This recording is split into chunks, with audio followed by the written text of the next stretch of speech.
একটা নমরুদ, একটা ফেরাউন, আর একটা কারুন, আর একটা আব্দুল্লাহ ইবনে উবাই, চারটাকে এক গ্লাসের মধ্যে গোলাইলে একটা শেখ হাসিনা হয়।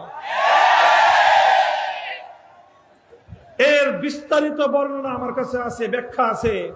কেন বললাম নমরুদ, ফেরাউন, কি বললাম, কারুন আর আব্দুল্লাহ ইবনে উবাই, সবচেয়ে বড় মুনাফেক সর্দার নবীর যুগের, এই চারটাকে এক গ্লাসে গোলালে একটা শেখ হাসিনা হবে। শেখ হাসিনার প্রত্যেকটা বৈশিষ্ট্য আমি বর্ণনা করতে পারবো, অত আলোচনা করা আমার উদ্দেশ্য নয়। আমি কেন বলছি কথাগুলো, শুধু কারো বদনাম করা আমার উদ্দেশ্য নয়। আমি যেই জায়গাটা এখানে পয়েন্ট আউট করতে চাই, আল্লাহ তার উপর অনেক রহম করেছিলেন, অনেক অনুগ্রহ করেছিলেন, অনেকবার মৃত্যুর মুখ থেকে তাকে রক্ষা করেছিলেন, অনেক আক্রমণ থেকে তার জীবনকে আল্লাহ রক্ষা করেছিলেন।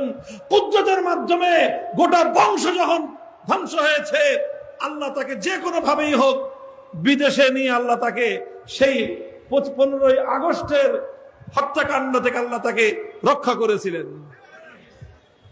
কিন্তু আল্লাহ তাকে যতই অনুগ্রহ করেছেন, সে ততই দাম্ভিকতা প্রদর্শন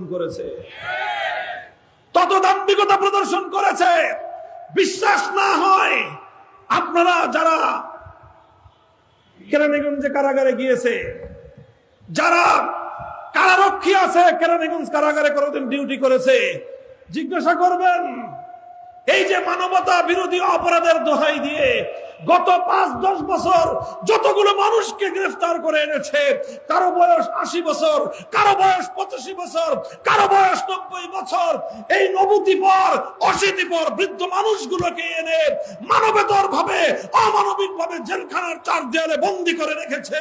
তাদের জন্য তেমন কোনো সুযোগ সুবিধার ব্যবস্থাও নাই।